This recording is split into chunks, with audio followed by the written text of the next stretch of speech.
Waiter Tony brought over 2 bowls of noodles. The woman customer looked disgusted. She even told her son, if he didn't study hard, he'd end up like Tony. But at that moment, the news on TV announced that Tony had just become the top scorer in the National College Entrance Exam. The woman was stunned, but Tony didn't seem to care, because 2 top universities had already made him offers. One was MIT, the other was NYU. Without hesitation, Tony chose NYU. The MIT representative asked why. Tony calmly replied, he wanted to study to serve his country. As he held the acceptance letter, his eyes were filled with gratitude for his teacher. He couldn't wait to share the good news, but when he called, he was told the teacher was seriously ill and in the hospital. Tony rushed there immediately, only to learn from the teacher's daughter that he had ALS, an incurable disease. He might be bedridden for the rest of his life. Tony was devastated. Years ago, when he was homeless on the street, the teacher took him in, paid for his education, and raised him like his own son. Without him, Tony might have died of hunger. Now seeing his teacher like this, he made up his mind to give up college, and work to pay for his treatment. But the teacher got furious,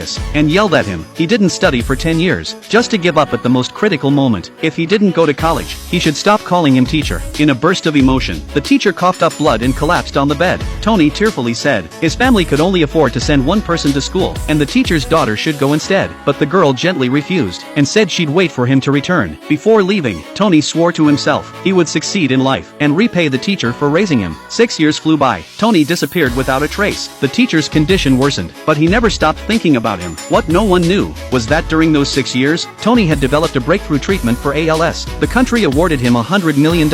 Now, the confidentiality period had ended. Tony was finally ready to return and repay his teacher. Meanwhile, the girl saw the news about the new ALS drug and was overjoyed until she heard the price, $200,000 per dose. All their savings had already gone toward treatments. In desperation, she remembered that today was a teacher appreciation banquet. Maybe she could borrow money from former students. So with a final glimmer of hope, she pushed the teacher toward the event. At the same time, Tony arrived back home, but missed them on the way out. He knocked on their door, but no one answered. A neighbor passing by told him they had gone to the banquet, so he rushed over. But at the banquet, the girl and teacher were met with contempt. Some even mocked them outright. The girl explained she just wanted to borrow money for medicine, but everyone claimed they had none. Just then, a waiter announced a $2 million meal had been served. The girl was furious, and asked if they would rather waste money on food than save a life. They sneered and said the teacher was too harsh back then, and they all hated him. The girl argued he had done it for their own good, but no one listened. The rich kid even called security to kick them out. Just then, Tony arrived with a gift in hand. Seeing his teacher being humiliated, he burst into tears, but the girl slapped him and demanded to know why he had disappeared for so many years, and why he let the teacher's condition worsen. The crowd began whispering, saying Tony must have failed in life. The female teacher stepped in and said, everyone here today was someone important. Tony didn't belong. Tony laughed coldly and said she was just as greedy as she used to be. He reminded her of what had happened in the past. She denied everything. Tony said there was no need to give a gift anymore, but the rich kid interrupted and challenged Tony to see who could give a more expensive gift. He presented an extravagant necklace. Others followed and began showing off their presents, mocking that Tony's teacher hadn't received a single one. The rich kid smugly said he had a gift for Tony too, but when they saw what it was, everyone was stunned.